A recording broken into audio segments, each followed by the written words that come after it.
Hi guys, welcome to Boxing Deep Dive. I'm Lyndon Hosking and great to have you along for episode number 43 of our weekly deep dive show. And we've got plenty to go through tonight. As always, all the Aussie news, all the world news, the talking points, and everything else that we can think of in between. You never know what you're going to get, especially when I've got my next hosts on board. And I'm talking, of course, of Grant Tassie Brown. How are you, mate?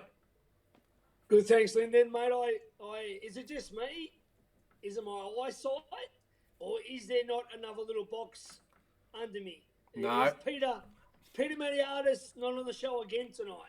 No, let's just say he's got a bit of a hiatus at the moment, is Pete. We're looking to get another guest host, in the next week or two as well. It'll be a really good addition, I think. The one I'm thinking of, not just thinking of, but the one will be involved. So, but we're hoping, Pete will be back at some stage. But he's away for indefinitely at the moment to get some things organised. But well, I hope, and I wish him the very best in health.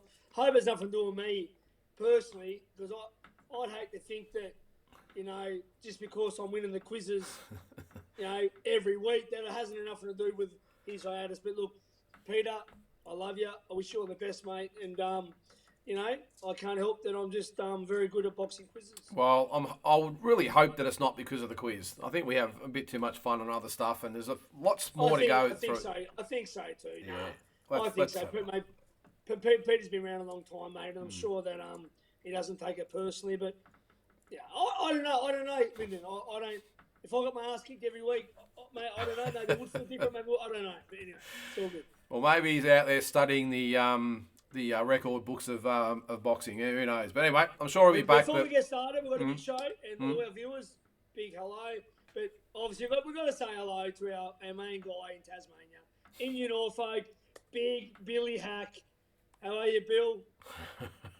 Thanks for watching, Bill. Much appreciated, mate. He shares it, he loves it, he gives us the biggest raps. He even wraps you up, Lyndon. Is that right? Tassie Brown fan. He raps you. Well, you're the backbone, mate. You're the man. You put it together. You're the in between when things are getting a bit hostile. Into pull me in line or pull Peter in line, or you don't got to pull Mike in line because Mike's just a perfect human being. I'll tell you what, I would love to have Mike on every week. I understand he's a busy man, so we're very lucky to have him. The 2 episodes a week that we do have him with the classic fights and dream fights. I don't know, Lyndon. I'm not just saying it, and I hope our viewers listen. I don't know if people understand how connected in boxing and how how can I say, just how his brain works. He's a special human in boxing. He's so articulate. He's so knowledgeable, and he's just so connected. He's got every single person that matters email and number in boxing, from Bob Arum to Al Heyman, Eddie Hearn. Mike's the real deal. He might not seem like he might just seem like a casual guy, but he's very big in this sport. Yeah, no doubt, and it's a good point actually, because I think I did do a video where I sort of went through everyone's credentials, but yeah, Mike especially, he's very, very well connected in the world and educated and everything else, and if he doesn't know about it in boxing, it ain't worth knowing about, I think, with Mike, so, mate. And we're very, very 100%. Privileged to have him on board. But yeah, the other hosts we're looking to get in the next few weeks, very well connected as well, a little bit, he's got the toe sort of dipped in the media section, very well connected overseas media-wise, so let's hope we can get him on and make sure I'm very excited, Lyndon. Yeah. Hope he doesn't overshadow my personality. He won't. Well, how could we overshadow your personality? We all know who is the risk taker and who is the outspoken one on this show. We try and have the mix of different personalities, but no, I think you'll be right there, mate. I think it'll complement us very well. So stay tuned on that one. And then hopefully, as I said, Pete will be back and maybe we can alternate everyone and see how we go. But anyway, let's get on to the Aussie news, mate, because there's always something going on, and some news dropped. Was it yesterday or today? I think it was. And look, I'll be honest, I wasn't going to give it a lot of coverage, but it is boxing news, and that's what we do. We talk boxing, whether it's good or bad. I'm referring to, of course, Paul Gallen. Now, we touched on this last week. There was talk about it, but it has been officially confirmed that Paul Gallen will fight Justin Hodges and Ben Hannen on the same night, September 15th, Nissan Arena in Brisbane. Now, Tassie, as I said, we're a boxing channel, so we have to go over. And I've got no drama. I've said in the past, I've got no dramas with Paul Gallen. I just don't know what to make of this. I'll give you the first opportunity. What do you make of it all? Well, I'm from very good understanding that he's knocked back $3 million to fight Sonny Bill Williams, and I did hear that. I thought that, given the Barry Hall, Sonny Bill Gallen, I thought like that, Gallen fought Hall was a draw. Sonny Bill annihilated Barry Hall. I thought the biggest fight out there in, when you say boxing, non-boxing, but boxing / celebrity / football world would be Gallen and Sonny Bill, and that would be huge. That would have been huge. He must agree, and that would have been big. And massive, yeah. On an undercard would be blessed to be on an undercard of that, and would get great eyes to the sport, and would have been a lot of money and a lot of pay-per-views. It would have been absolutely huge. I reckon it would have been one of the biggest pay-per-views in Australian history. Yeah, no, definitely. And, yep. and I'm a bit surprised at Gallen, because Gallen's a legend, great bloke. He's a true fighter. We fought Justice Honey, who everyone raves about. I went 9 rounds with him. And I mean, look, so I'm surprised that he hasn't took that up, because unless I'm missing something behind the scenes, which you never know. And Gallen did say something, that there was an offer made and they had a deadline and whatever, they didn't meet it. But, you think that he would have liked to test himself with Sonny Bill. But I don't know, Sonny Bill maybe being a bit younger, maybe fresher, bigger, and the way he looked against Hall, I don't know. But, look, this is his swan song. He's going to go out on this, I think. Well, I don't know. He did say he's going to go in December, so this might be his second last one. But yeah. I don't know, mate. What do you do? I mean, even these like Hodges is a nice guy as well, but these two guys are your traditional rugby league, come into boxing. They're not like a Gallen or a Sonny Bill. Even Opetaia wasn't too bad. He beat Big Bob or anything. But Gallen can knock both these guys out. Yeah. Promoter's point of view, you can't blame No Limit, because it will get the interest of Queensland, New South Wales Rugby League, because me and you don't understand Rugby League, and we're AFL people. So Rugby League is huge. This to them is Queensland versus New South Wales, and I mean, I don't know, mate. Look, whoever's on the undercard will get a spotlight. It seems to be the way of modern day things. With if you've got a bit of status from another sport, or you're a bit of a celebrity going the bottom. I don't know, Lyndon. I mean, look, it's happening. Can't do nothing about it. Like I said to you before, will I pay for it? If there is someone good on the undercard, I will. If not, I might just watch a replay. Yeah, I'm with you, mate. Look, as I said, I think I've made my voice sort of known on this. Don't get angry this time, Lyndon. No, I'm not. I'm very philosophical in this in the show. I think more so. Look, as I said, I've said in the past with Gallen, I don't consider him a rugby guy who's just boxing, because he's not now. Yeah, because he beat Lucas Brown. Yeah, the guy's paid his dues. He trains like a fucking. Yeah, he trains with. Well, he's fought real guys. He's dedicated himself to the sport full time, or when he's going to fight, dedicate himself full time. He's fought real fighters over real distances for real belts. I've got no dramas with Paul Gallen. I think he's now more of a boxer that used to be a rugby player. That's the way I sort of see him. The other two, which is probably why we've got them in together on the same night, because let's face it, neither one of them could probably fight a real fight. So Justin Hodges, Ben Hannen, and I hope I'm wrong here, Tassie, I have sort of heard that it's going to be 3-2s both fights. That's 3 2-minute rounds. Yeah, that's shit. Now, if they're expecting people to pay $60, and I have got this in my talking point a little bit later, so we'll obviously go over it more in detail then, but 3 2-minute rounds times 2, that's literally 12 minutes of scheduled fight time. That's 4 rounds if you add it all together. It's not... You're getting big money too.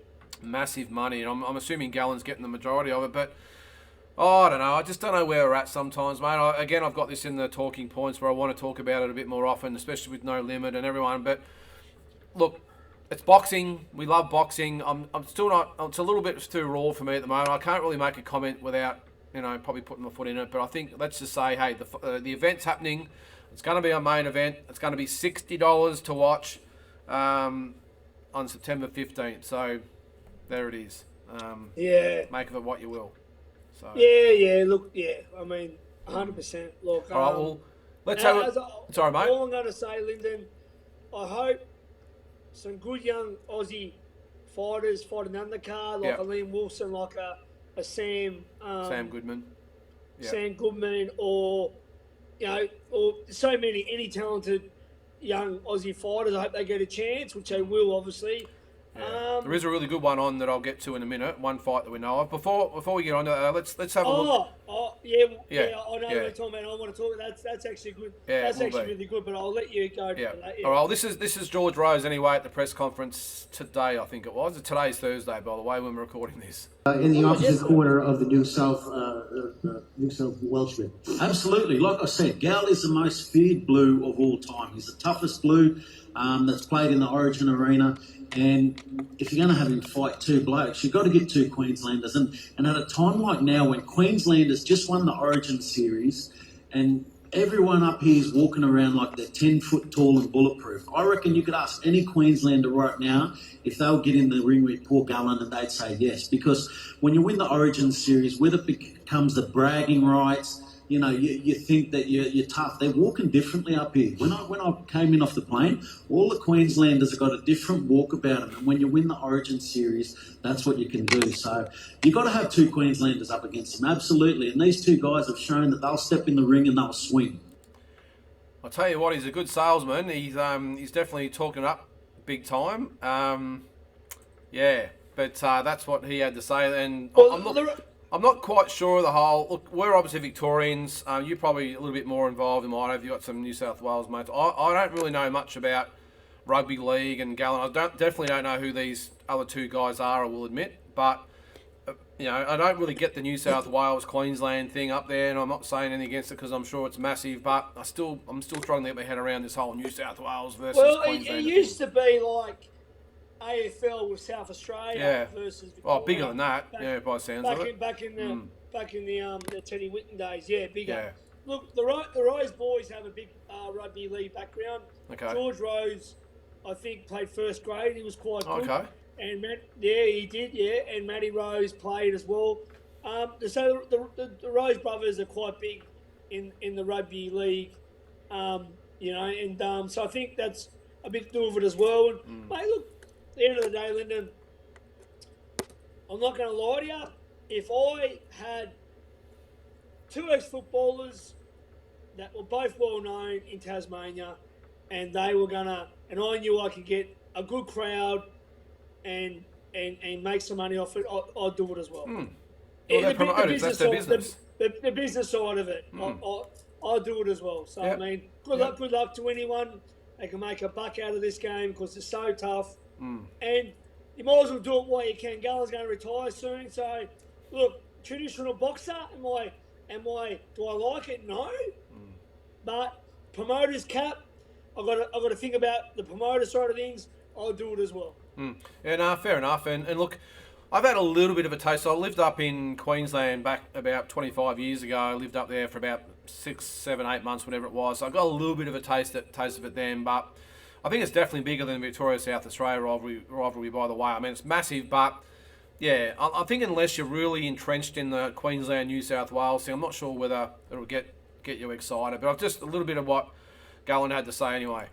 You have to add more to your preparation to fight two guys rather than one. How do you do it? Look, I always prepare as best I can. I've still got to wait and see what the format is. I don't exactly know what the format is yet. Obviously, we don't even know who's fighting first. I want Hodges first because I think if he thinks he can beat me, well, it's a cop-out if he doesn't go first. So he's got to go first as far as I'm concerned. But as far as the format, how it's going to go, when I fight them, how many rounds it's going to be, it still hasn't been decided yet. So we'll wait and see. When that comes out, that's what it is. But look, I'll be prepared for anything that happens on the night. Just prepare well, boys. Look, I got that much respect for them as footy players. It's going to be a fantastic opportunity for myself to get stuck into two blokes who did beat me 8 years in a row in Origin. It hurt. It was a tough time. I turned up year in, year out, did my best, but they were too good. I can't take that away from them. You know. I'll tell you what, they were all concerned. I mean, George Rose obviously spoke beautifully about, building it up, but I mean, geez, you can't get a better promoter of his fights than Paul Gallen. I love the way he just tells it the way it is, and I didn't show it there, but he got into a bit of a tit for tat with Justin Hodges. I think Justin Hodges is the darker haired one, I think, isn't he? You think Justin Hodges? Forgive me for my ignorance. Yeah. Well, he's the one he's called for this fight. Yeah, $50,000 bet.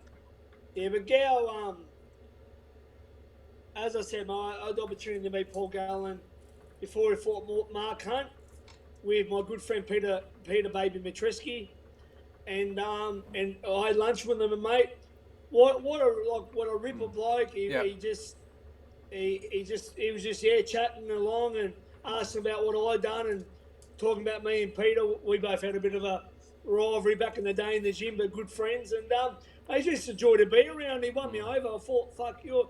I walked away from that going, mate, you are a ripper of a bloke, and nothing will change that now. From my, just a really good bloke, mate, and someone who's, he done very well for himself, but he give anyone the time of day, mate, and that's I rate that. You know what I mean? Because a lot get a bit too up themselves, but Gow was a real good bloke. I haven't met him, but he seems to be the sort of guy that, unless you're a Queenslander, of course, that you can't help but sort of like him. And I think even some of the Queenslanders, they might not like him, but they definitely respect him, I think. So, he won me over, mate. I'll tell you, Yeah, that's good. Just on what you said before, and it's probably an unscheduled talking point here, but do you think that, I'm just probably asking the question, there was I think, I can't remember who it was, but they were going to put on the footy equivalent of a rugby, footy AFL equivalent of a rugby night, and they had Brendan Favola up against Cameron Mooney, and they had Dane Didn't even go ahead, did it? No, it's been cancelled for lack of interest. So,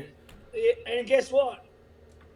I was talking to a well-known AFL identity, Ricky Nixon, the other day. Ricky lives in Port. Well, he knows everything about the game, Ricky. I had a chat to him, and we said it was before I was meant to go ahead, and I said I probably won't go ahead because people don't care, mate. There's too much boxing on. There's too much footy such boxing. People don't care now. Them names they don't give a fuck about, and it's just overplayed now. So for them thinking that it'll happen in Melbourne, oh wow, no one gives a shit now. Yeah.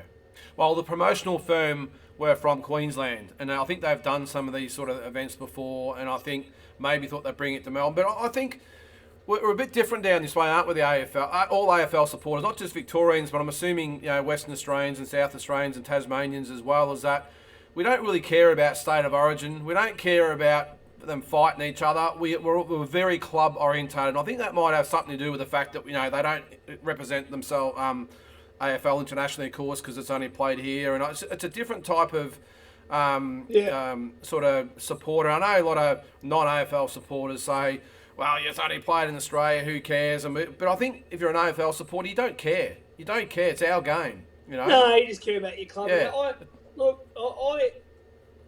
see with me, Lyndon, and you're the same. I have my fighter's cap on and I have my promoter's cap on. They're two different caps. I put my promoter's cap on when I heard about that. I thought, won't sell. No one gives a fuck. It is come off 40,000 people Gambosis Haney. Yeah. So Melbourne had that.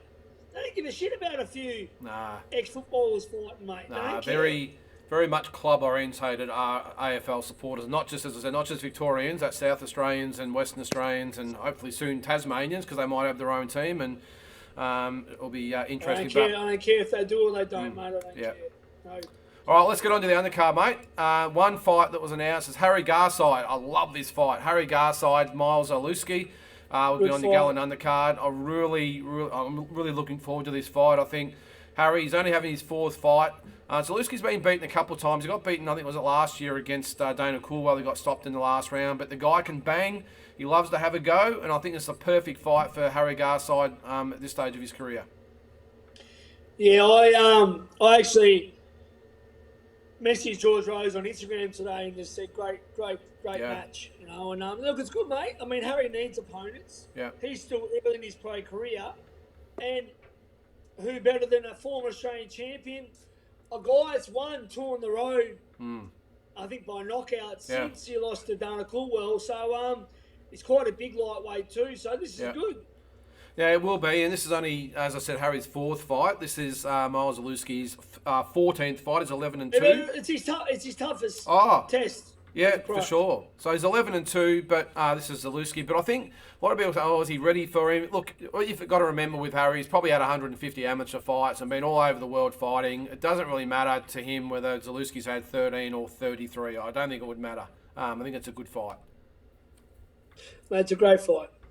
Yeah, so looking forward to that. So hopefully, mate, if they fill the card full of these types of fights, I'll happily hand over my $60 and probably, I'll probably still watch the Gallen fight. It's boxing, of course, and it should be entertaining. But the only way I'll be forking over my $60 is if these types of fights run down the card, and they're off to a great start. So let's hope, like you said, the Sam Goodmans, maybe a Liam Wilson, maybe a shotgun Shannon O'Connell. I don't know. It might be all on the card. I think it'd be great. So. We'll keep an eye out for that one. Some other big news drop, mate, that sort of slipped through the keeper a little bit. Jason Whateley is being scheduled to fight Matus Mastanak from Poland, or it's going to be in Poland, to become IBF mandatory for Jai Opetaia. Now, I'll be honest with you, I don't think Jason Whateley's anywhere near ready to fight Jai Opetaia, and that's no disrespect to Jason or his team. I think eventually he might be. But at the moment, I don't think it's a good fight. But at the end of the day, mate, if you get a fight, an opportunity, and you win that opportunity, take the world title fight. Well, the promoter's got both guys, so it'll be if Jason wins this, it'll be an in-house fight, and whoever wins, he's got the champion. So I mean, it's a win-win for the promoter. Yeah. So it's October 15th. So Whateley's only had 10 fights, 9 knockouts. You can see there, Masternak's 46-5 with 31 KO. So very, very credentialed. And we have seen in the past that the Polish guys can fight. I remember that guy that came over and fought Danny Green back in the day. He was an absolute beast, and it absolutely demolished Danny in the day. But so they've got a really good history. This guy's obviously 51 fights, knows what he's doing. And if Jason can get over him, well, maybe he could be ready. But from what I've seen so far, I'm not quite sure it's a good fight. Fighting-wise, but I'll tell you what, for business-wise, though, mate, like you said, both managed by DNL or promoted by DNL Promotions, mate, it makes a lot of sense financial-wise. Yeah, well, at least, mate, like if he wins, going on the road to Poland, then that's a big statement, and then I guess he does deserve it. Yep. Winning on the road compared to just winning here. So I saw a comment the other day on Facebook, and I was going to reply to it. I was going to comment, and I thought, nah, don't bother, because people probably think that you're hating and that, but I'm not hating.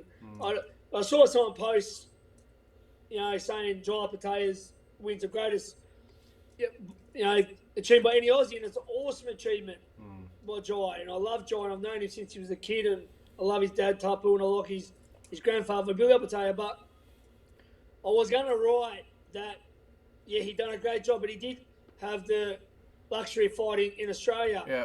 Going to the road is a different thing, and Laura Rose going to Japan, fighting Hamashon, the Hall of Fame, 2-division fighter Rada, George Gambosis going on the road. Jeff Fennick. I'll get to that. Sorry, mate. Go ahead. Sorry. In New York, Madison Square Garden, Jeff Fennick going on the road to fight Zuma Nelson, even though he didn't get the decision. Jeff Harding on the road fighting Dennis Andres and come back from the depths of a defeat to win by knockout. So I think people get a bit carried away in current things, and I think, and my good friend Adela Same will tell you, he didn't travel well. He didn't like to travel. I guarantee the world title shots he had, they were in Australia. He probably would have won them. Yeah. It's different travelling, Lyndon, and even as an amateur. Yeah. It's different waking up in your own bed. Yep. So, great achievement. I think it's just a bit much to say greatest of all time. I feel like any time someone does something new, even George was a great effort. Oh, it's straight away. Or Jeff Hornbeck, straight away, it's the greatest thing of all time. So you're already forgetting about 1,000 other great fighters that have fought. So I think that people will need to not get too carried away, and they still got to give respect to the past legends and take things into consideration. Travelling, fighting in a guy's hometown, who the champion was. I mean, I mean, Briedis was a great fighter, but I mean, Lopez just beat Lomachenko. Barrera was a Hall of Fame legend. I mean, I know Briedis. Yeah, look, it's not knocking Jai. I just think it's a bit much to say greatest of all time, full stop. I think. Yeah. It's a funny one, isn't it? Like, it can almost be in the talking points of a different subject. I've actually contemplated it, but now that you bring it up, I'm with you. I just think this whole thing with this whole social media age, it's like, if you don't agree with my opinion, then you can get stuffed. You don't know what you're talking. There's none of this. Comment. I couldn't be fuck comment. I don't want my name to it. Yeah, but there's none of this. Oh, yeah, okay, that's your opinion, but my opinion is this. It's not. You don't know what you're talking about. You're a dickhead. Yeah, get off the page. Who are you? Look.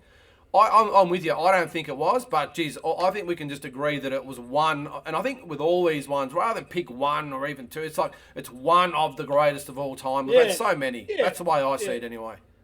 Yeah, that's right. But as I said, don't comment though, Tazzy. It's not worth it. You take in well, mate, I'm not going to give bums. Yeah. Most people, especially if you haven't fought, I think you're a bum. Yeah. You talk about boxing because as I said, I'll go back. I don't really respect people that haven't fought. Yeah. So anyway, and at a good level, not just a little baby level either. So anyway, what was I saying? And sorry to. Nah, talk good, mate. If I offend people, but yeah, fuck you if I did. Anyway, so going to travel and fight, like George did against Lopez. It was fucking next level. Yeah, you know what I mean? It was. And even Jeff Horn. Yeah. But I did assume that Jeff Horn too. Yeah. Being a Pacquiao was fucking amazing.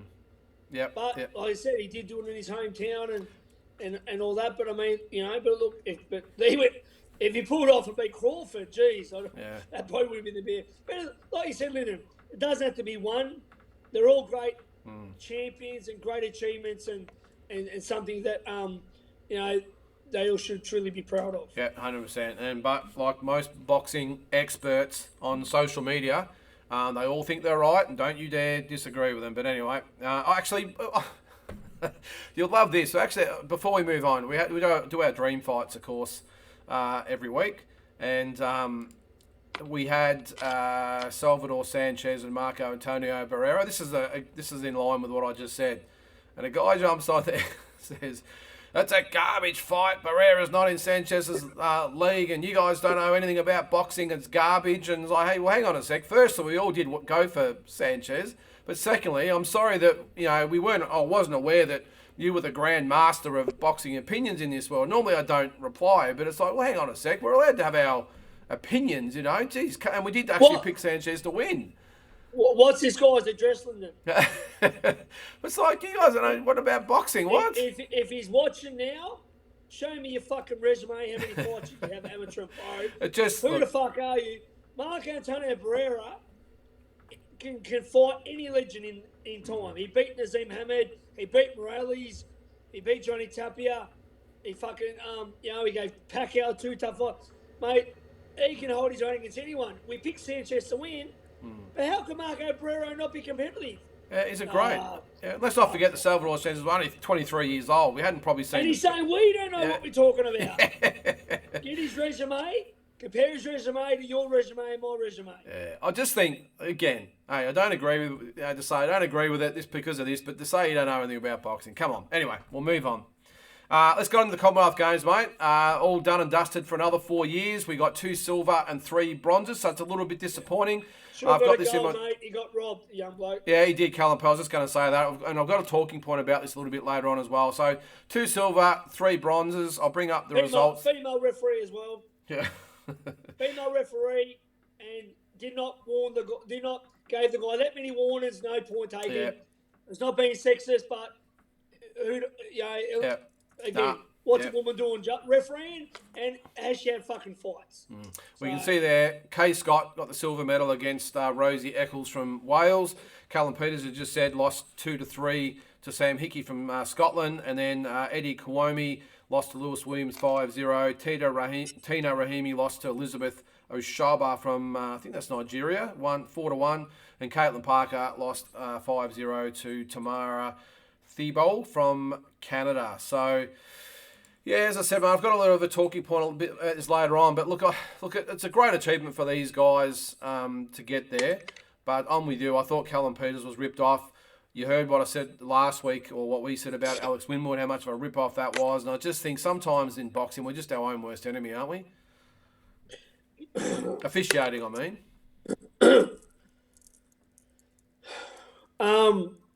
Look, most officials, I've been in the amateur boxing game for many years, Lyndon, as you was, and most of the judge referees have never had a fight.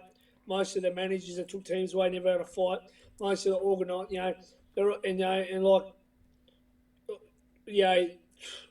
they always have the wrong people in the sport. We need ex-fighters. We need guys that have been there, knows how to score a punch, knows how to referee a bout. No, as I said, I've always said it, mate, and I guess most fighters can't be fucked doing it when they retire. They can't be bothered, mate. But I mean, credit to these guys giving their time and hours to amateur boxing. But I've seen too many rip-offs in my time, Lyndon. I'm sure you have as well, and it just never stops. Hence why they're kicking the Olympics out of the fucking Olympic Games in Los Angeles in 220 something. I mean, 28. So, enough's enough. It shouldn't be so hard, Lyndon. Red corner, blue corner. The guy that lands the most punches and more effective punches and is a ring general wins the fucking fight. Now it's 10-9 rounds. The computer's gone. So you score the judge. Who do you think lands the cleaner punches? He scores the guy or the girl. They get the fight. If you warn someone 4 or 5 times, deduct a point. Like, it's not rocket science, Lyndon. I've had enough of it, mate. Yeah, well, it's one of the only sports in the world, when you think about it, where it's not, when we call it scoring, it's not actually scored by the participants themselves. It's scored by exterior judges. And I suppose the only one I can think of is maybe like gymnastics or something like that. But apart from that, you're at the mercy of people sitting there and judging you not by your own feats as far as putting the ball in a basket or kicking the ball through a goals. It's out of your hands, basically. You could dominate it, as we've seen, and still lose. And they thought bringing the computer in was going to help things, but it made things worse. No, it made it worse, because then you got the older judges couldn't hit the button quickly enough. It was just a shame. I got a question, Lyndon. Yep. Who beat you at the Commonwealth Games? What country? Canada. Oh, so you're good. Yeah, Canada's always been a good country. Yeah. First fight? Nah, 4th fight. Semi-finals. Oh, did you go that far through? Yeah, So shit, yeah, mate. Yeah, could go right. Sorry, brother. Oh, mate. Semi-finals. I know Casey Johns almost Yeah, you got a bronze. got a medal, and Yeah. Matty Pauly as well went quite Yeah. deep. Yeah. So who'd you fight? What countries, Lyndon? I think the first one might have been an African country. I can't remember. The other one was Ireland. There was You beat Ireland. Northern Ireland. Yep. There was someone in the Pacific as well. Well, they were the first 2 fights. Fought Northern Ireland in my third, and then fought Canada in the fourth. But then it's also the luck of the draw, because on my side of the draw, there was myself, so Australia, Canada, England, so the 3 most dominant countries all on the same side of the draw. And did you miss out on bronze? No, I got a bronze. Oh, you got bronze at Commonwealth Games. Yeah. So I lost to Jeremy Molitor. Now, if you look him up on, or you Google him, he's now in doing life for murder after that. So that's how good a bloke he was. So, but he beat me in the semis. Yeah. Did he win gold? Yeah, he won gold. Yeah. So bronze medal to the gold medalists. Yep. See, I want to say too, guys.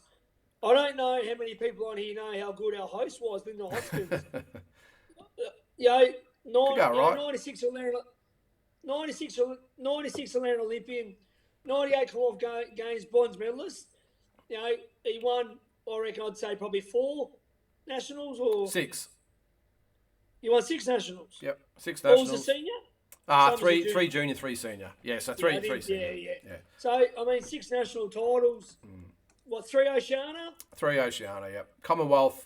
Commonwealth Championships, not the Commonwealth Gold. It was the lead-in tournament. That was in South Africa from memory. So, I had a lot of experience back then, of course. It was a great time. But I just want to say, though, how, want people to know, Boxing Deep Dive ain't no Mickey Mouse, mate. We've got, our host, one of the best amateurs we've had.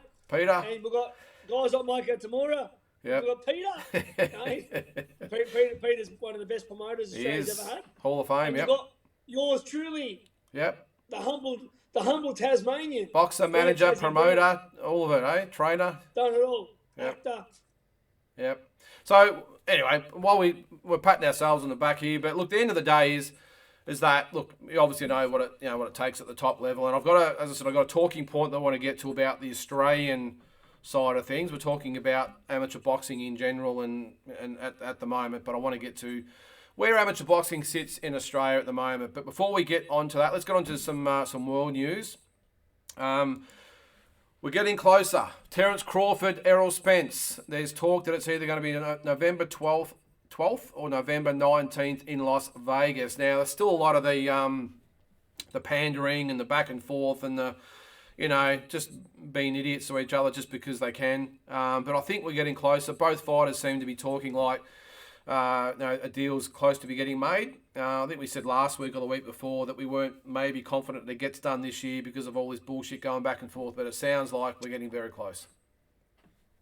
Yeah, I've always said November. Yeah. My friend Tim Zhu told me he's been asked to commentate over there in November, so I'm not sure one of these dates, but I took a lot of insight out of that conversation. So, yeah, I'm sure there's always hurdles and there's always ego, but this fight has to happen. Yeah. And it'll be a black line boxing if it never happened. I mean, Sugar Ray Leonard and Tommy Hearns fought each other at their best. Yep. And Trinidad and De La Hoya fought each other at their best. And Donald Curry, Milton McCrory, undisputed championship as well. Yeah, so this has to happen. Let's hope so. The winner, I'll tell you now, mate, the winner could skip fucking Canelo and take the number one spot. I think so. I think whoever wins it's number one. Yep, for sure. I did see, though, I think I mentioned it a week or two ago about this, where there was doubt, or the only doubt on the fight might be whether the fight can generate enough money for what they're actually or what they're requiring. And there's talk that Terrence Crawford could be, 25 million, and Spence could be even more. I mean, I'm just not sure whether the fight can generate. Obviously, the people that the bean counters know, but that's a lot of money for a fight of this magnitude, isn't it? Nearly 50 to 55 million between them. Mate, so they should be getting. They should be getting, but can the fight actually generate a pay-per-view? That's a lot of pay-per-views to sell. Yeah, mate. Look, I know. To us boxing fans, we know how big it is, but they're not the biggest household names, even in America. But I like to think it would, mate. I mean, I know Canelo gets big purses. We know Floyd. I like to think so, and they both deserve it. So they both deserve it. I think 20 to 25 each. I really hope they do. The only issue they've got with this is that you go through those other big unification fights of the past, and you're talking Leonard Hearns. I mean, you can't get much bigger than that. Hearns was probably a little bit like these guys. Great fighter, but wasn't the most out there talkative. Fight fans loved him, but Leonard was the darling. Same as De La Hoya and Trinidad, and then even with McCrory was the next Sugar Ray Leonard, and then of course this one. So I don't think either one of these guys are necessarily the media darlings. That's probably the only issue that we've got. Yeah. That's a good point. And you all need a Sugar Ray to have and there's no Sugar Ray on this one. And they're both quite softly spoken and like just let their fists do the talking. Yeah. But as we know, in the business of boxing, sometimes you need a little more than that. So, anyway, well, the fight's going to have to generate. Well, the fight's based on those figures, probably going to have to generate about 100 million to pay for the event and then make the promoter some money. It's a lot of money, but look, they know the drill. So let's just hope the fight gets made. So at this stage, November 12th or the 19th in Las Vegas is the talk. I want to bring this one up because this one's just been brought up in the last day or so as well. Tyson Fury. Now, will we see Derek Chisora 3 in December? That is the talk. Before I let you comment, this is what the social media post that he released yesterday? I've decided to come back to boxing because I can be the first heavyweight champion in history to have 2 trilogies, one with Deontay Wilder and the second one with Derek Chisora. I always said I'd fight Derek Chisora at the end of my career, and here we are, breaking all records again, setting precedents. And why I've chosen Isaac Lowe as my trainer is because when I was with Peter, Isaac was there. When I was with Ben, Isaac's always been there. And when I was with Sugar Hill, Isaac's always been there. He's always given me information. He knows me better than anybody on the planet. And we're a great team. We've always been together, and we're going to finish this out together. We've always worked very well together, and here we are, about to take on a massive, massive, massive event. Isaac? Yeah, look, Bob Arum's come out and said that's bullshit, but how do we take this guy seriously? I mean, we love him, but what is going on there? Surely it's Chisora 3. I mean, he's beaten him twice easy already. He's totally washed up as Chisora. Why would he come back to fight him for a third time? I think it's actually to help Chisora's out as a mate. I hear they're pretty friendly, and that give to him a help him payday. and his family out, get a good payday. So I think that's what he's doing it for. I think Sugar Hill knocked it back as a trainer. I think he said, good luck with that. That's what I believe. So I think Sugar Hill was interested in training him for it.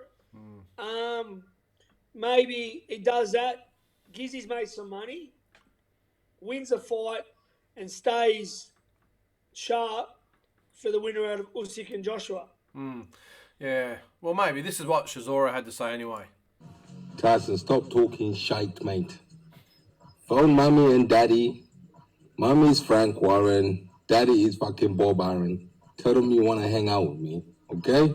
And send me the paperwork, bitch. Yeah. It's not a very nice thing to say to someone that's given you probably a $1 to $2 million payday, is it? Yeah, I don't know, mate. I don't know. I mean, as I said, mate, he'd probably,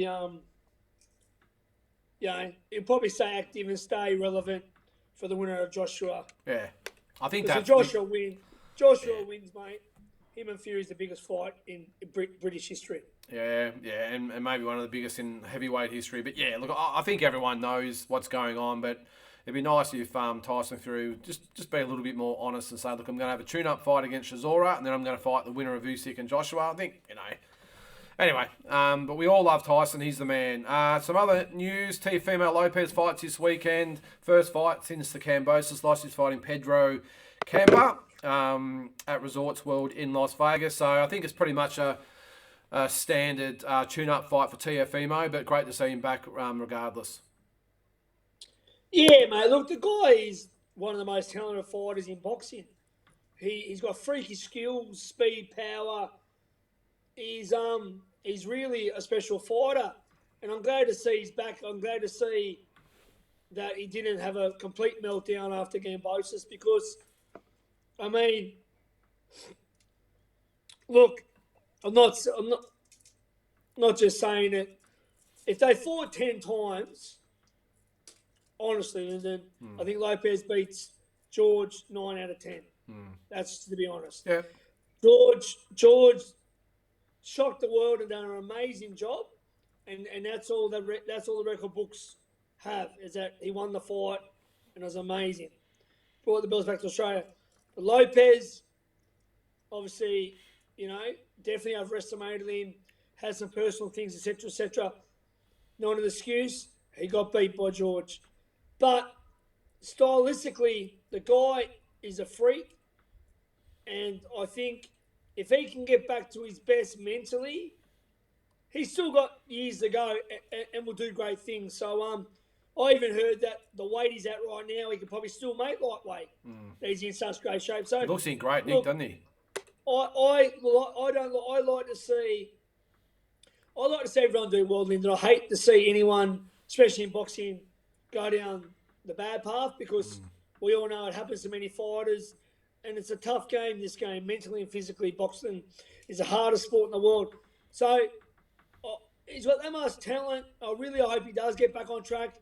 I hope he has a great win this weekend. And I hope that he gets back in the title mix and we see him either at lightweight or super lightweight. and become a world champion again, because he's got all the talent in the world, Lyndon. And I don't know if you agree with me about that comment. No, I do. East George 9 out of 10 times. You do. Yep. Okay. Yeah, no, I do, and that's taking nothing away from George Kambosos, but we just tell it the way it is. So that's just our opinion. But look, and that will never take away the incredible performance that George put in to beat him, of course. But there is talk that there's been to and fro with Ryan Garcia. Of course, we've all been talking about Ryan Garcia versus Tank Davis. Oscar De La Hoya's came out and said it's too hard. I don't know who to ring. I don't know who to speak to. No one's returning calls. All this sort of stuff. Doesn't know who to ring. Fuck me, Dad. It did make me sort of do a double take, but he did say that now that you've got Ryan Garcia, from what I'm sort of seeing is that Ryan Garcia wants Tank Davis right or wrong. But I think Oscar De La Hoya is saying now, well, these guys don't play ball or they want to, play hardball with me or whatever it might be, then Lopez might be the go. Geez, either one would be a ripper. Which one would you rather see? Garcia against Lopez or Tank Davis? It's a tough one. Garcia and Tank. Yeah, I don't know. I reckon I'd like to see look. I think Tank Davis irons Garcia out. I think probably the more even fight would be Garcia and Lopez, but yeah, look, there's add it to another list or the list of another massive fight to put out there that might happen down the track. I think it's good to throw it in there anyway. But I think Oscar's the sort of at the moment, it's all a big game, this promotional thing, and who's going to be sort of running things. So I think it'll get done, the Garcia Tank Davis thing. But yeah, we'll see. Another big fight that's been signed, mate, is this one. Looks like a pretty good one as well. Chris Eubank Jr. and Conor Benn. October 8th at the O2 in London. That's huge, mate. I just wish they were the same weight. I hope that there's no, the weight doesn't affect this fight. But it's a great fight. Yeah, I think it will be. And I think the catch weight I think you're talking about is maybe 156 or something like that, I think. And I don't know. Look, I personally think that Eubank Jr. is going to be way too big for Conor Benn. But in these types of fights, you just don't know. He's got to come down, doesn't he, a little bit? Sorry, what's that? What? He's got to come down a little bit. What's the weight at? 156. So Eubank's got to come down from, was he 168? It's a fair old drop. 156, did you say? Oh, sorry, it might be 158, maybe. Either 156 or 158. But either way, that's what's that, 5 kilos? Yeah, it'd be interesting, man. Very interesting. I mean, and then you've got Ben. I mean, and like they both can win world titles, right? Individually at their weight. So I mean, I guess they're cashing in now on their name. I guess now, So I mean, hopefully the result. Hopefully, no matter the result, it doesn't affect the loser's career going down the track. Oh, I don't think it will. I think, look, it might affect Eubank Jr.'s career. I don't think it'll affect Conor Benn's career at all. I think he's only sort of midway through his, and Eubank's been around a while. But yeah, look, I think it's a good fight, but I'm just not quite sure, apart from the money, why they would be fighting each other. But anyway, the promoters and all that and their teams know better than what we do. But just it doesn't make a lot of sense to me. Just quickly, mate, before we get on to the talking points. Deontay Wilder, looks like he's back October 15th in Brooklyn at the Barclays Center against Robert Helenius. Good to see Wilder back. Obviously hasn't fought for quite some time, but I think the heavyweight division's a lot better with him in it. 100%, mate. He's a puncher's chance of beating anyone. And I've seen Helenius fight. He's a big European-style fighter. I don't know if he's Danish or big something. Boy. Yeah, he's a big boy, mate. Yeah, so that'd be good to see him back, 100%. Yeah, so looking like October 15th in Brooklyn, New York. And as I said, the heavyweight division's a lot better with Deontay Wilder in it, regardless of what you think of him as a fighter. He definitely brings the excitement, no doubt about that. Well, mate, we'll get on to the talking points to finish up this episode. I've only got 3 tonight because I've got a feeling one of them we're going to spend a little bit of time talking about. And I'm going to get to that first. Actually, I'll go to the other ones first. Then we'll get to the last one, the amateur one, last. First of all, this is getting back to the Gallen situation. Good for dollars, not good for reputation. Now, I've put this up there. This is probably in regards to No Limit and probably also Australian boxing. Look, judging by the amount of response on social media and just the boxing fans out there, it has not been received well at all. I know we can sort of see it for what it is, but the average fan out there has not been kind to more so the No Limit boys. Now, this is No Limit who, for the last, 3 years, 4 years, have not been able to put a foot wrong, but is doing something that's just, I think we've talked about in the past anyway about their reputation, but I've just got the feeling that they might have maybe just overstepped the mark a little bit this one. And what I'm trying to say is that it's great for the dollars. I'm sure everyone's going to make a ton of money and they're going to get heaps of pay-per-views. It's going to be good. But is it good for not only No Limit's reputation, but also the reputation of Australian boxing? When you're doing the 2 fights in one night thing, you really are taking it to a more of a novelty, comical, circus type thing, because real fighters don't fight twice in one night because you can't, because you're having a tough fight, and you fight 8 to 12 rounds. But so when you got 3 2-minute rounds and footy plays, and you can probably get away with fighting twice in one night. So now that that's in play, I guess it makes it a bit, you can't really take it fully seriously. Like, people will watch it and whatever else, but it does kind of make it a bit of a novelty than rather just a normal fight night. Yeah. Yeah, and look, this is not me, by the way. It's a talking point. This is why it's put up as a discussion. This is not me saying, hey, No Limit's no good and all that. It's not nothing like that. It's me. No, they're great. Yeah, they're great. And what I'm sort of getting at is that, as I said, for the last 3 or 4 years, No Limit has been the dominant promotional firm in Australia, and they've done magnificent things. And there's a reason why they're number one. But I'm just sort of putting it out there that, as I said, it's great for the dollars. But when you're expecting people to pay $60, judging by those social media comments, people are not happy. And another point I'll make is that I know people say, oh, they put the great undercard on, it's great for their exposure. And I talked about this on my Talking Boxing show on Monday, that they say, oh, it's great for the exposure of the young kids. How many of those rugby heads that are going to log on or pay their $60 to watch these fights are going to remember pretty much any of those younger fighters on the undercard, mate? Or actually, if they see them at all, they'll probably roll up for the main event or 30 minutes before and they won't even see them. So I don't subscribe to the whole, it's good for the exposure of the young kids. I just don't think those casual fans coming in really even give a toss about the undercard. What do you think? Yeah, you're probably right, Lyndon. I mean, the die-hard boxer people like me and you do care about, the undercard. But, look, most people will get it for the, can he do it? Can he beat both guys? Can he knock him out? Blah, blah, blah. So it's purely a monetary thing. It's not showcasing the young kids. There's a bad head clash in round 1 with a bad eye, and number 2 can't go ahead medically. Yeah, they've still got the $60, I suppose, so they don't really care about it. But that's sort of what I'm getting at is that. Well, what happens if Hodges beats Gallen? Yeah, Does he exactly. fight the other guy again?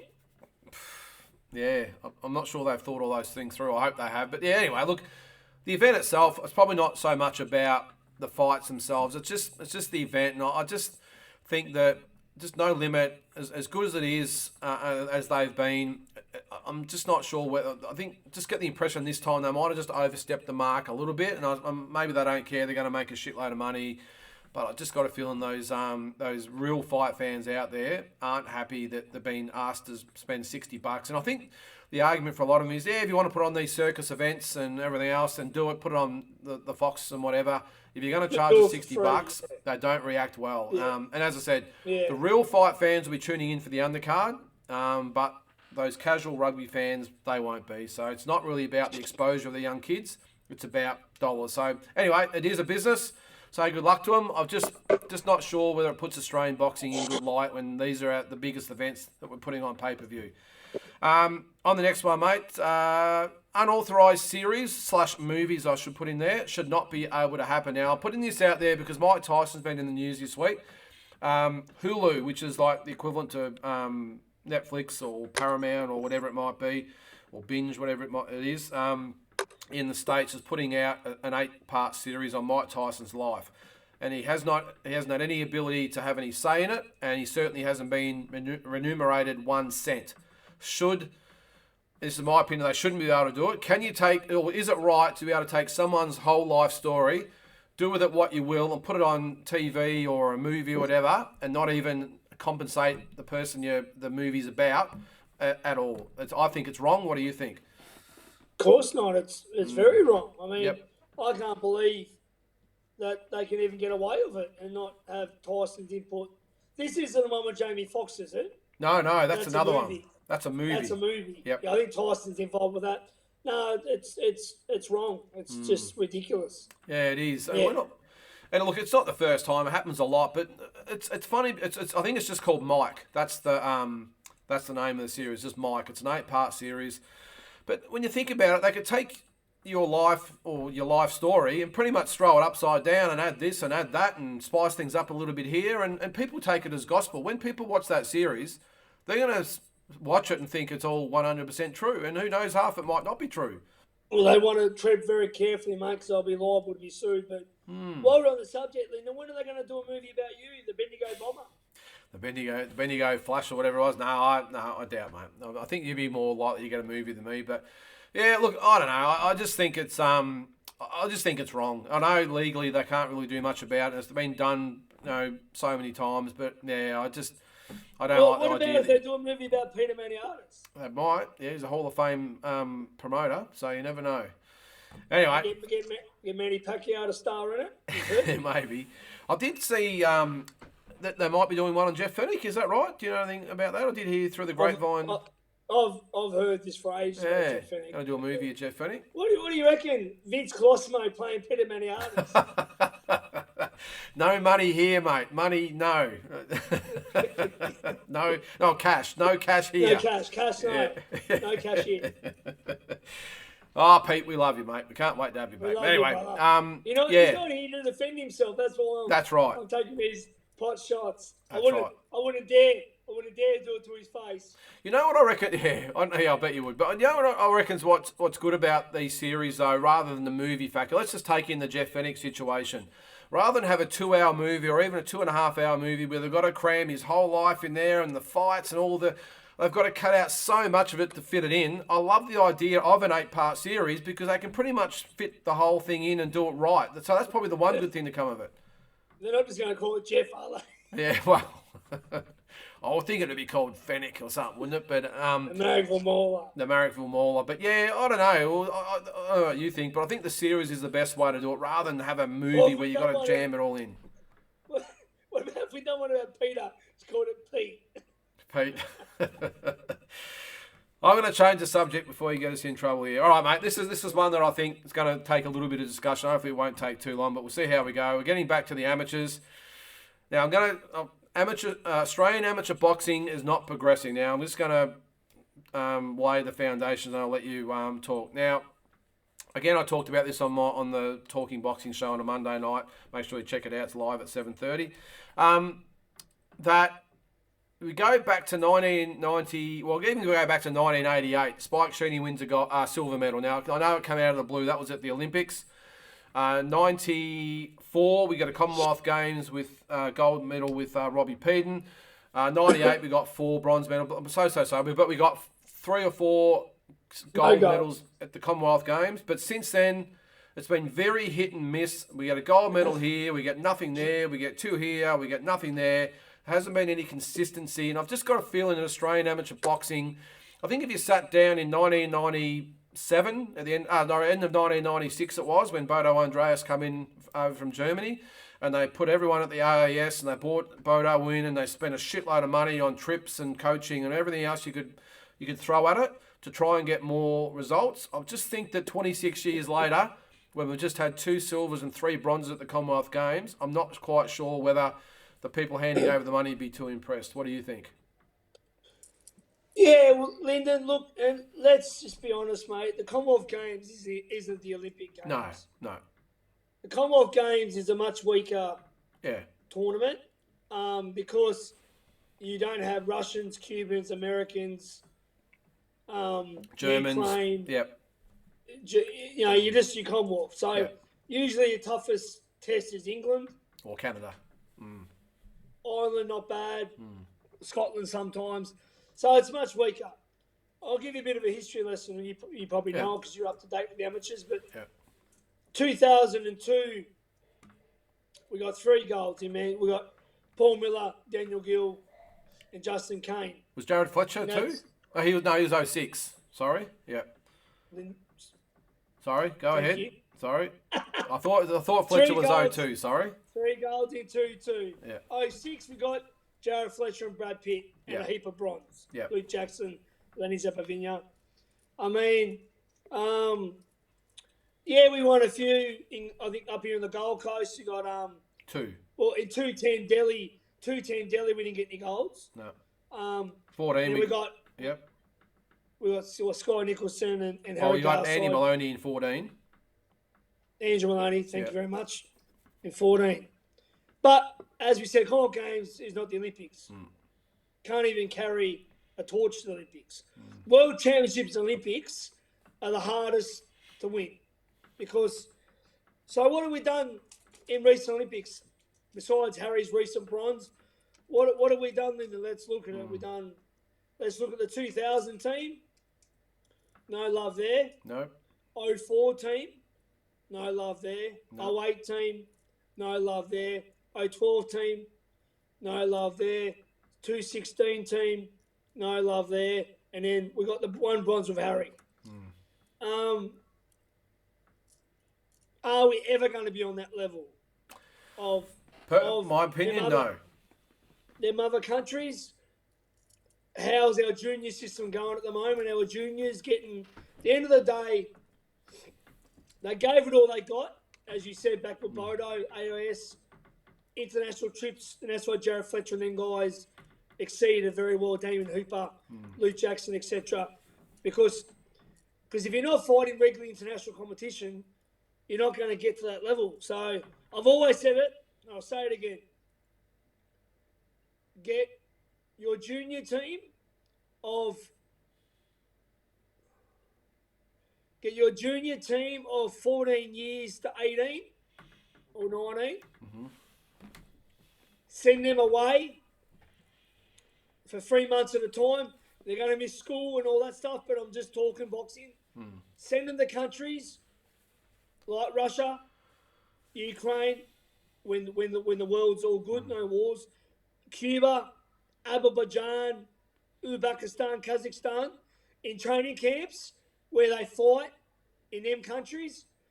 Maybe they do 3 months, twice. Maybe it's going to be hard because you're away from their family. But I'm just talking. If you're going to do it, there's the only way it's going to work. So 3 to 6 months in the year, they're in Europe, competing regularly, any training camps with Cubans, Russians, Kazakhstan, as a junior, as young. So by the time they become a senior, they are improved and the elite level, and that's the only way you're ever gonna be consistent at the Olympic Games and World Championships. Yeah, I agree with you, and I think that's only really the start. My other suggestion would be is that I think sometimes we all know we're a little bit different down here in Australia, just our whole way of life, our whole mentality, and you got to remember a lot of those countries over there, especially the European countries, that they're pretty much full-time athletes, and that's what they do. We've got so many choices here, but I think we've done so well with the talent that we've got. And let's face it, we're competing with all these football codes, and we've got basketball and swimming and athlete. We've got all these sports in front of boxing. So I think what we've done with our talent's been good. My thing, apart from what you just said then, which I 100% agree with, is to actually, I know this might sound silly, is to probably get away from bringing in the European coaches and all and trying to change, because obviously it hasn't worked. My thing would be to get in the Jeff Fennicks of the world and the Nadal Hussains of the world and these types of guys to make our fighters. We all know they're all skilled. I think we can pick up on the skills type of things, but to make them harder, tougher, stronger, meaner, that's to me is more the Australian way, rather than just trying to outbox these guys that do it 8 hours a day and that's their full-time job. I just trying to, I don't know, sometimes, as they say, insanity is when you try and do the same thing over and over and over again and it doesn't work. I just think, I mean, you know better than anyone with a Jeff Fennick. Can you imagine having Jeff Fennick involved with a national team in there pushing these guys and make just their not only conditioning but their mindset and the attitude and I mean, I think our fighters will work a lot taller rather than getting some guy in from England or wherever it might be and trying to compete with countries that do this full time. Yeah, well, the next guy's coming in from another country as well. I mean, I know. Look, they've got Jamie Pittman there. Yeah, and good appointment. Yep.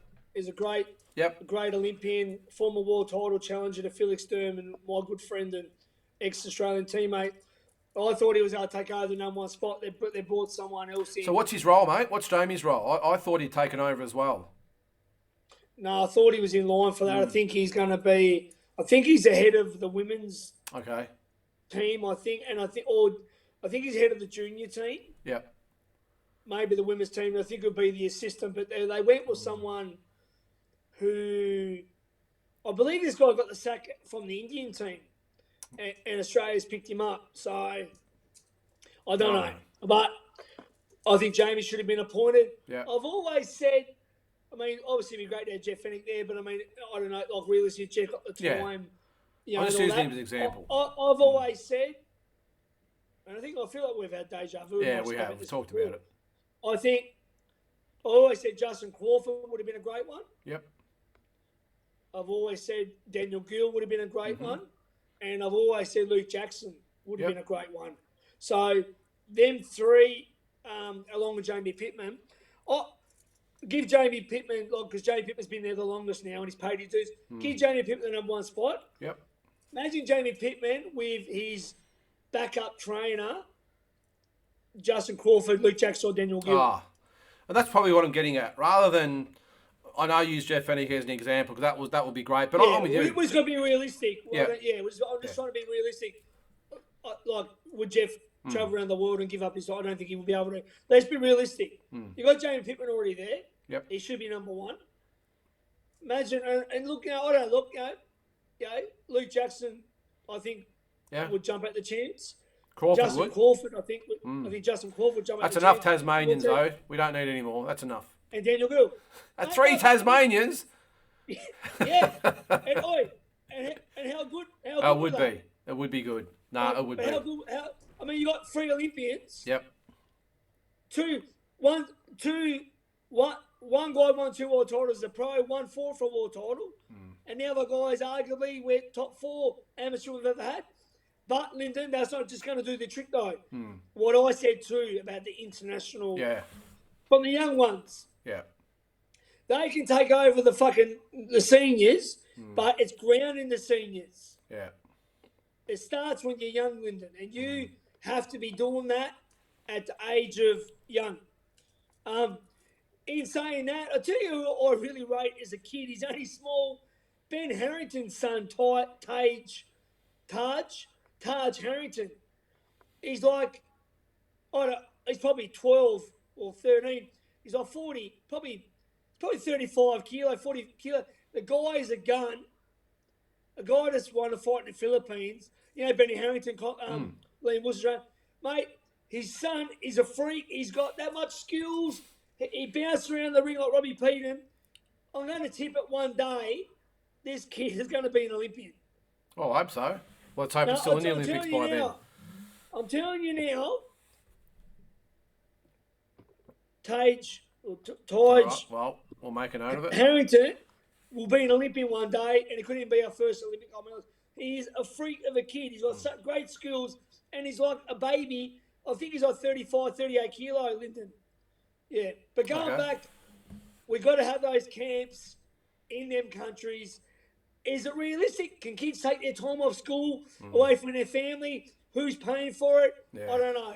Well, but we need that to happen, Lyndon. Yeah, well, I think I agree. And look, what I will sort of reiterate too is that it's easy to throw rocks from out where we are. We're not in the inner sanctum. We don't know what's going on, but all you can do is judge from afar. And I agree with you as well. It'd be great to have, let's just say, hypothetical here, if you had Jamie Pittman as the the main head coach, and then have the Crawfords and Gills and Jacksons and that underneath them as the assistants and in charge of different areas. Just the Tasmanians. Well, I'll give you that one. It's all good, mate. But you know what I mean? And then to have them all involved in different areas.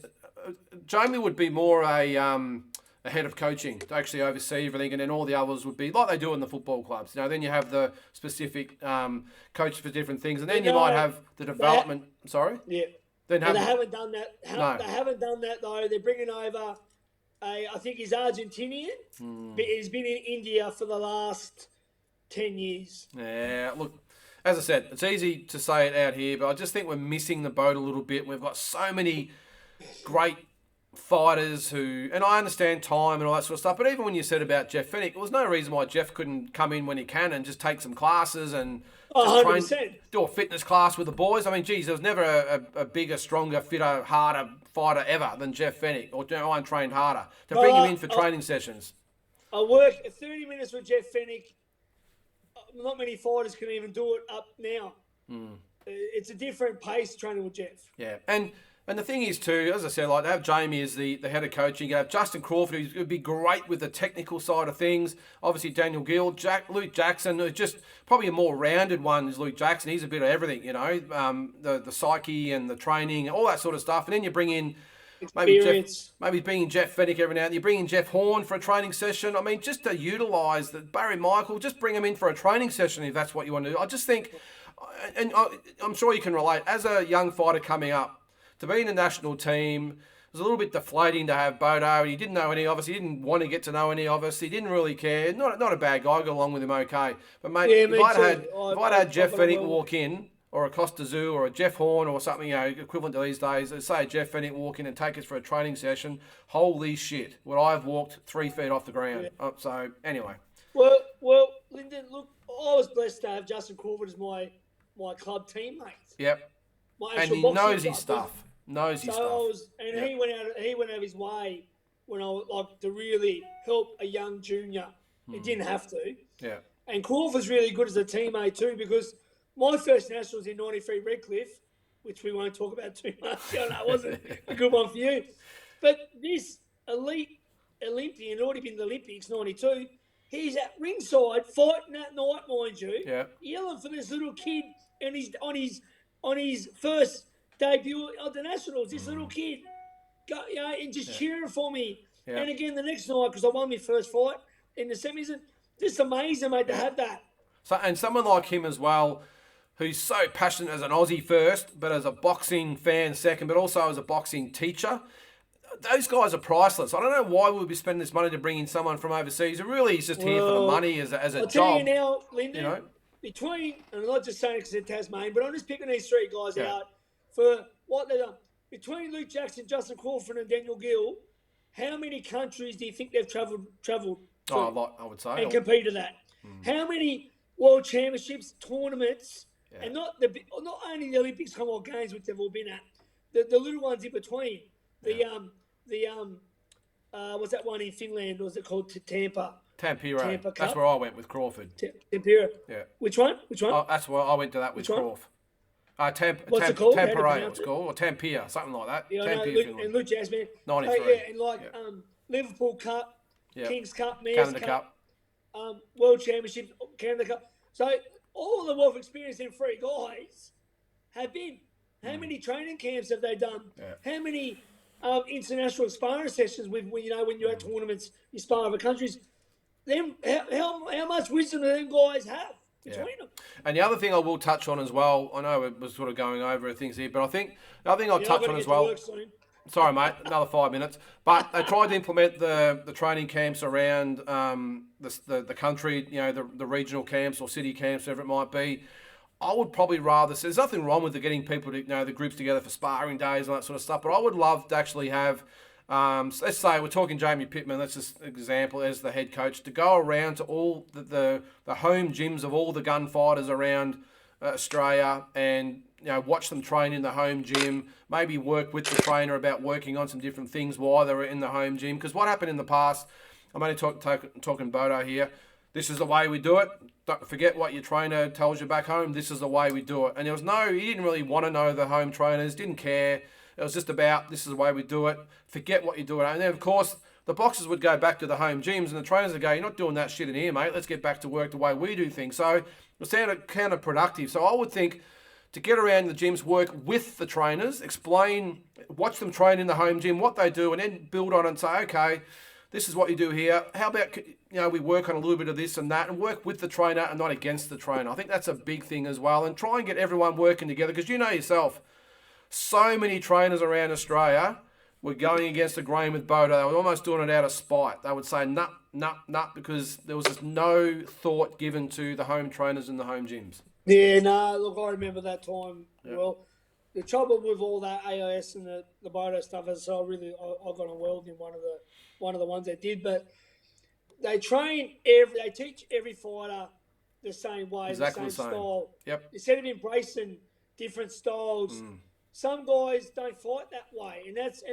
so they're losing their identity because you can't teach every fighter the same way. What works for you, Lyndon, might not work for me. So you have to embrace their special set of skills, brush up on some things, but you've got to allow a fighter to have his own identity and own personality. You can't teach everyone to be like a robot, just this, and that's exactly what happened. Diagonal, parallel, diagonal. Yeah. And that just didn't work. But anyway, we're all experts, I suppose. I just think it didn't work. I mean, look, they did win some medals at the Com Games, so they won all up. I think they won 5 gold medals in Bodo's time. Five between the two, the 2002, 2006. Yeah. Obviously, Olympics still no luck or World Championships, but I wouldn't say it failed. I just think that we can do things a little bit better still. Well, that's what I said there. It's not saying it's a failure. It's just not progressing. It's very inconsistent. If we didn't win a medal at the Commonwealth Games, I'd say it failed. We still didn't do any good at the Olympics, but Harry, I'm not saying he fluked it, but I mean, he done. Well, same as Spike Sheeny, mate. He just peaked at the right time. He had a great tournament when he needed to. So, all right, Tassie. Well, that's it for this week's show, mate. And we'll see you next week. Done. Thanks, mate.